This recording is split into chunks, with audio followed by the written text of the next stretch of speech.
So I've invited you here with the best of intentions. And I know we don't know each other, and I know that we may not get along. But for the next couple of days, you're going to have to prove yourself. You're going to have to work with me, not give me any problems, and do exactly as I say. And then I believe that together we will have a long and prosperous future. Alright, enough of that. This is video number 3 in a short series which follows my progress as I convert my Mitsubishi Delica into a weekend camper van. In video 1 I fitted the floor and built the aluminium furniture. In video number 2, last week, I built all of my cupboards, hatches, latches, doors, locks and tabletops. And today, I'll be completing the interior of the van with power, lighting and heating.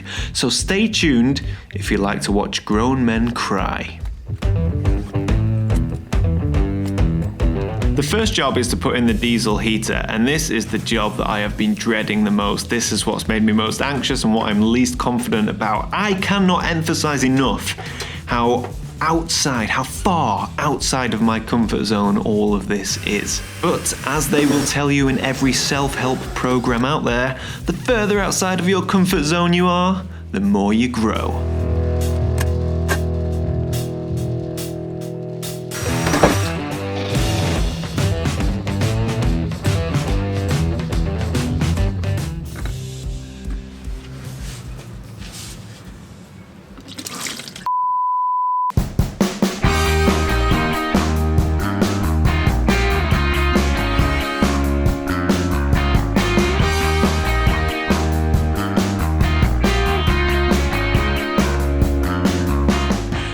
My first diesel spillage and my first... This is one of the major downsides with having your diesel tank inside your van, and this is exactly why I wanted to put my diesel tank right at the back of my van. Actually, I want to build something that basically means I can slide it out, so if that happens again, it doesn't go inside the van, it goes on the floor. But yeah, lesson learned. Lesson learned. Oh, God.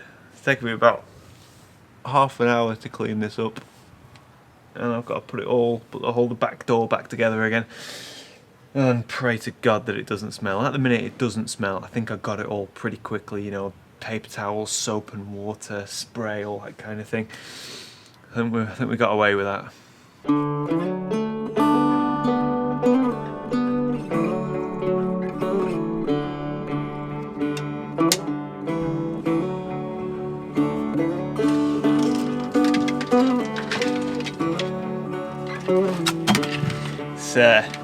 It's not as bad as it looks. Yeah.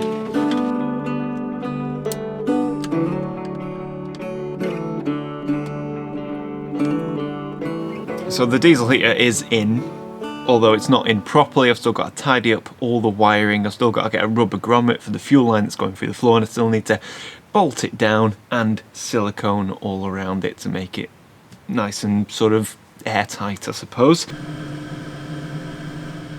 Okay, right, we have heat, we have hot air, and we have clean fumes from the exhaust. There is very little smoke. When I first did a bench test with this diesel heater, man, I was absolutely terrified because I've never seen so much smoke. And what it was I primed the fuel filter and all of this excess diesel needed burning off, which was all the smoke. This time I primed the fuel filter, but I didn't plug my fuel line into the diesel heater whilst it primed. I left it into a plastic bottle. The result means that the burn chamber is not full of diesel, therefore you get no smoke. Anyway, long story short, it's noisy because I've not put the silencer on. Nothing's bolted down, but it's working. We have lovely warm air, and do you know what? It's not even that noisy. I know the noise that you can probably hear at the minute is the exhaust outside. I've got a silencer for that. Inside here, the pump is nice and quiet because I've got it suspended on cable ties. And the fan isn't running too loud either, so what I'm going to do now, montage of everything being tidied up and properly installed, then we'll talk about the battery and how I'm powering it, and then we can do the fun stuff, which is lighting basically.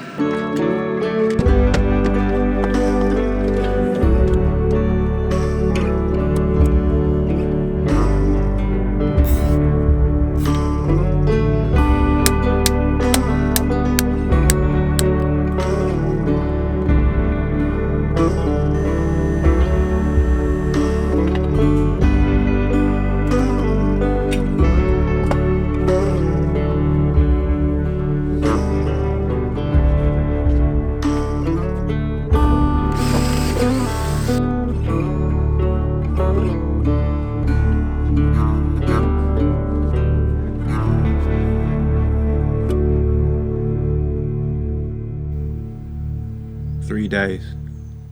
3 days is how long it's taken me to install that diesel heater. I'd rather be cold. I'm not even joking, 3 days from the beginning of day 1 when I drilled my first hole. We are now at the end of day 3 and it's finished. The reason it took so long is A, I've never done anything like this before. B, this van's awkward, and you know, the positioning of the diesel heater had to be inch perfect, and I had to rebuild the housing, so I had to shift the diesel heater 6 inches closer towards the front of the van because of my rear air conditioning pipe. I had to modify a lot of the brackets and stuff that came with the diesel heater so that I could fit it to the underside of my van without too much damage. I had to take off a plate from underneath the van, modify that so the exhaust could run through it, and pop the plate back on and all. Yeah, it's just been a long few days, but it's done now. So there you go. Right, now it's been a long night, it's been a long day, a long few days, but I am going to try and explain power. I want to talk about this. I want to talk about how I'm powering the diesel heater. Also, I know people are going to sort of question this in the comments, why I went for a Chinese diesel heater. It's really simple. I was going to get a Webasto or a 𝐕𝐚𝐧, but they're about £800, £800, right? Which, to be honest, I don't mind spending because I do think quality and all that kind of stuff. But I've never fitted a diesel heater before, and the way I'm powering it is a bit different. And with a diesel heater, if it loses power halfway through a cycle or on startup or whatever, then it's pretty much knackered. So there were too many opportunities for me to damage an £800 heater. So I thought I'll buy a cheap one. This one I've got 2 kilowatt heater, 90 quid. I thought, okay, if it goes wrong, yeah, 90 quid, okay, fair enough. And I thought, well, what if I install it? Perfect. And then it doesn't work very well, or it's noisy.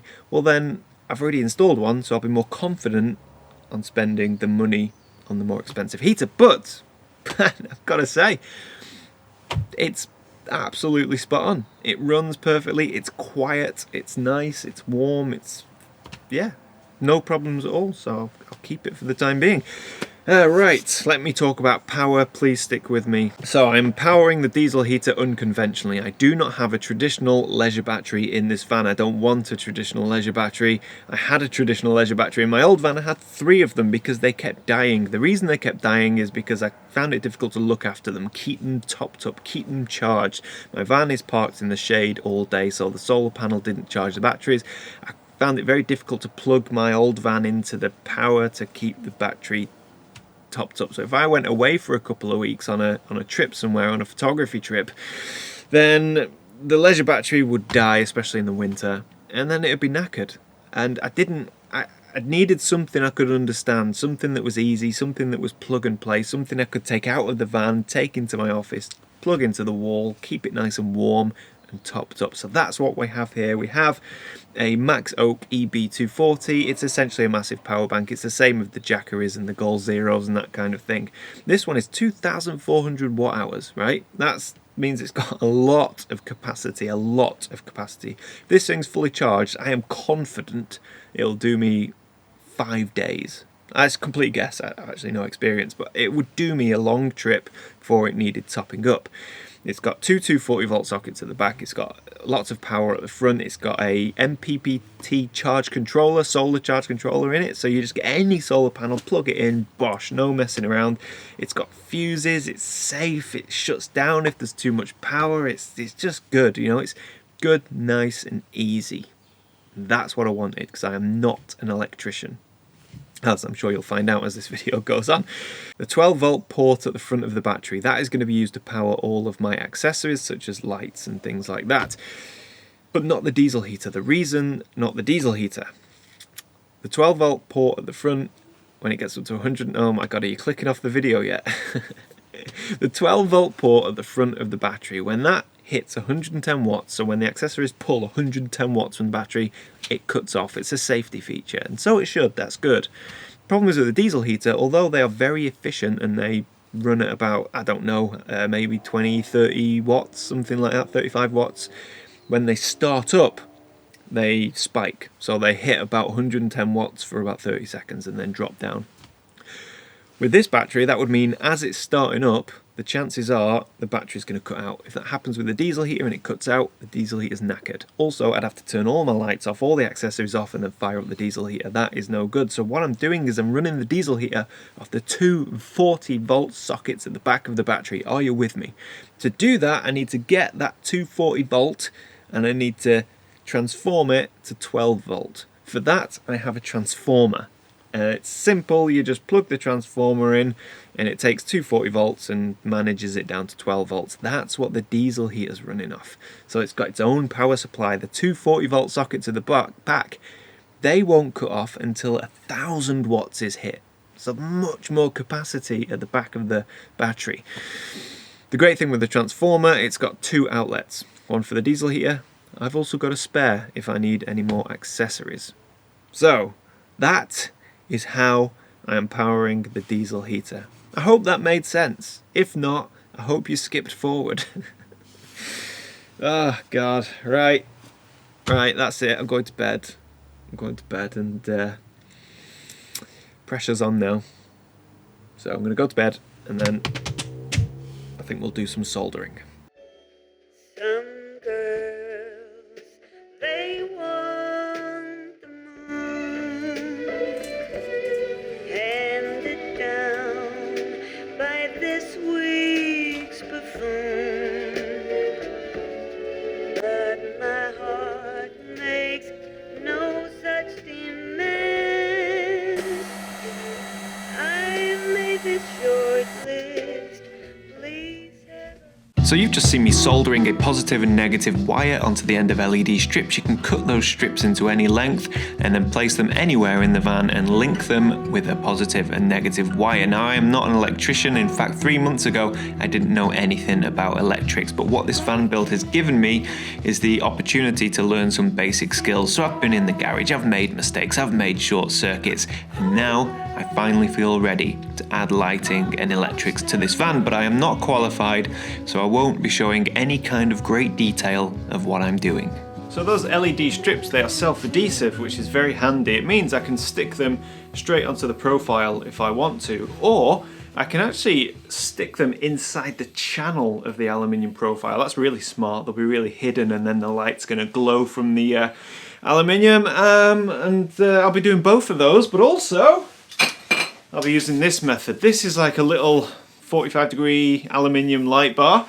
You stick your LED light strip on the back there, you put this diffuser on, and then you've got a nice either up lighter or down lighter.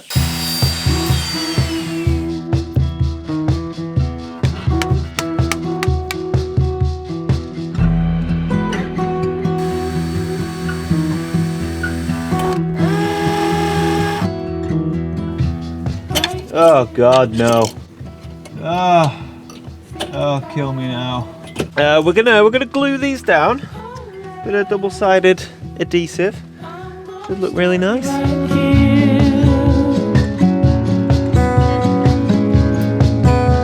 stay until it disappears.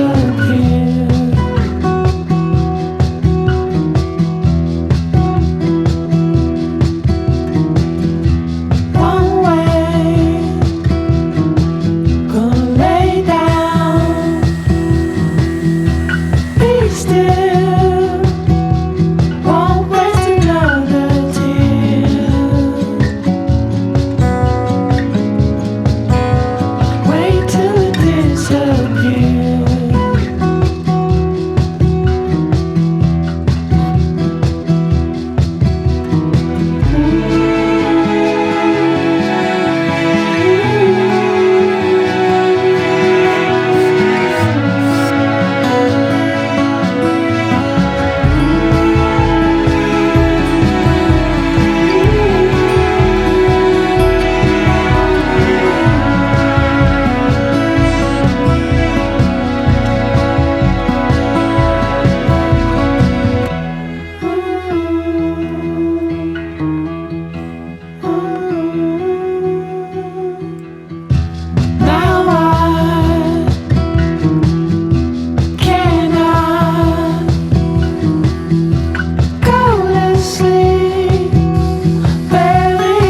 my last video about my footwear. You see, sometimes when I'm pottering around the house, I like to wear socks and sandals. It's nice, you know? And what happens is when I climb in and out of the van so many times, sometimes my sandal will get caught on something and I'll lose one. So I've got one sock, one sandal in it. Yeah, nothing unusual about that. Only in last week's video, I was wearing sandal socks. That's socks with the sandal printed on them. And I'd lost the sandal. So when you look down at my feet, we've got one sock with a sandal and another sock with a sandal. But one's just a sock, and the other's a sock with a sandal. And I've done the same thing today. Very confusing, and I believe it may have broken a few processors. You know, a few hard drives, a few minds may have exploded, or yeah. Anyway, that's what I'm wearing now.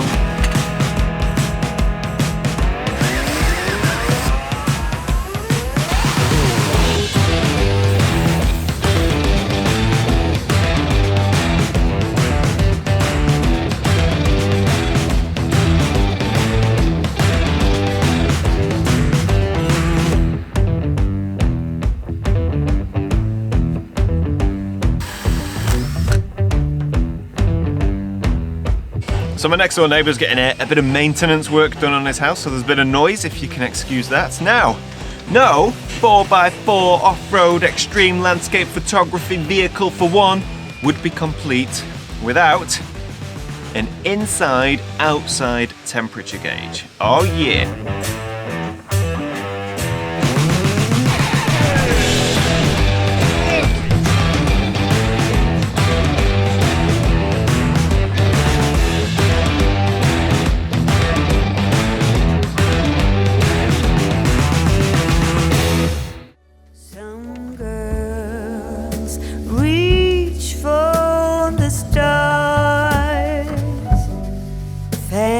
Clothes and big shiny cars, but I'm quite content right here.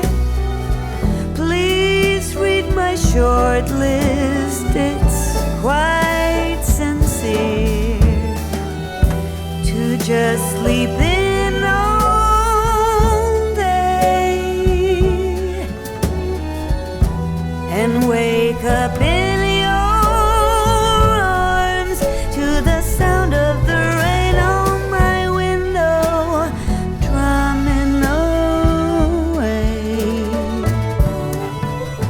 I'm keeping... Oh, well, that was a hard-fought battle, way harder than I thought it was ever going to be. And, you know, you may as well pause the video and get a cup of tea because we've got a lot to talk about. I've made a list. We're going to talk about the electrics, the power, the battery, and the question I'm sure most of you are asking, where's the fridge? So, yeah, that's what we're going to talk about. So the van is complete. The inside of the van is complete. Obviously, there's no stuff in here. I need some nice cushions and everything to make it more comfortable and make it look nice, but it is complete. The fridge, let's address that. I do need a fridge. I do want a fridge.